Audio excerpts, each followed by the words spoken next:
des détails de la mise en œuvre des accords de Minsk. Donc oui, il y a eu duplicité, oui, il y a eu un choix délibéré, conscient du président Poutine, de lancer la guerre quand nous pouvions encore négocier la paix.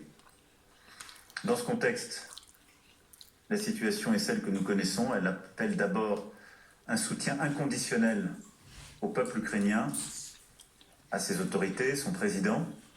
C'est le soutien que nous apportons, c'est celui d'une solidarité entre Européens. Elle implique une série de sanctions et de mesures que nous venons de rappeler, mais elle implique aussi de savoir garder les canaux ouverts pour que le plus vite possible, le cessez-le-feu puisse être décidé et les hostilités arrêtées. Car aujourd'hui, comme je le rappelais, ce sont des civils qui sont tués. Voilà la situation, voilà comment je la vois aujourd'hui. Mais de manière très claire, le choix a été fait de manière délibérée par le président russe de faire la guerre. Et donc nous devons aussi en tirer les conséquences. Next question. Markus, you have the floor. Markus Becker. Markus Becker with Der Spiegel from Germany. This is a question for all the three of you, if I may. It's about the fact that obviously the oil and gas imports from Russia are not to be curbed at the moment in the scope of the sanctions package. And this is about also something that the Polish Prime Minister said during his doorstep. He said that Mr. Putin takes the money from us Europeans for his oil and his gas and turns it into invasion of aggression. So was this dilemma, this moral dilemma, something the leaders talked about today, and how do you think the EU should deal with this dilemma? Thank you.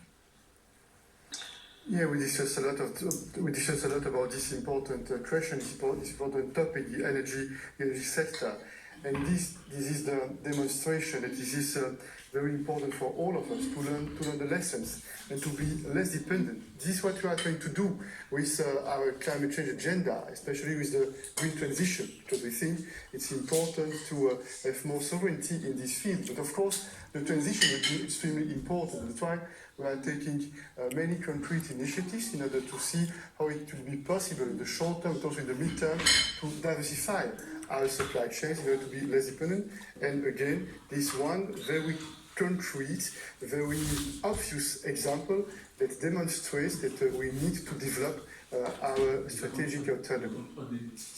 Well, first of all, indeed, the one instrument that is being used concerning fossil fuels from Russia is that the instruments are being banned that are crucial to refine the oil.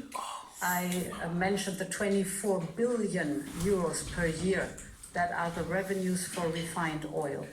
These instruments are built in Europe. They are unique and cannot be replaced globally by other suppliers. So we will see that over time there will be a depletion of revenues from the refined oil. No chance anymore for Russia to refine oil and then sell it.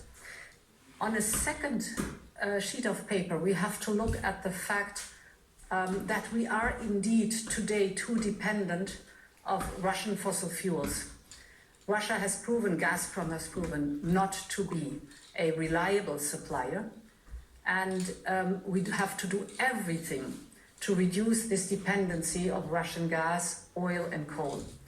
And indeed, at the moment being, we have been working hard in the last weeks to come to a stage where we are able to say today, for this winter, we would have enough supplies of gas from elsewhere, LNG gas, from reliable suppliers, in case that President Putin would completely decouple us from Russian gas.